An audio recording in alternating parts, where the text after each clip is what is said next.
AB Andhari मूलकर शासन में रही अनेक गाँ ना अच्छे सरकारी सुविधा ना कौन मौलिक व्यवस्था। निर्वाचन आसिले नेता मंत्री सुओ छुटे तापरे 5 वर्ष पचारे किए टिके भलरे देखंतु ए दृश्य किपरि जणे गर्भवती महिला को भार बुहा होई निया जाउछि।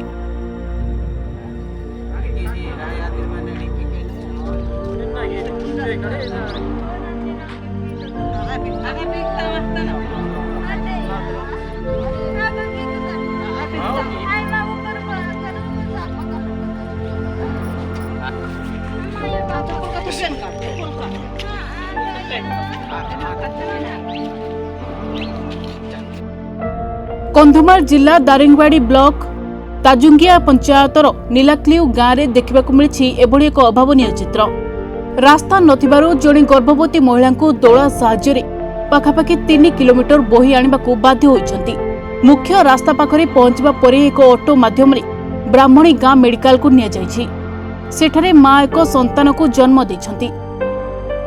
सुस्थ अछंती उभय मां और शिशु, किंतु प्रश्न उठुछि केबे अंत हेबो ए करुण कहानी।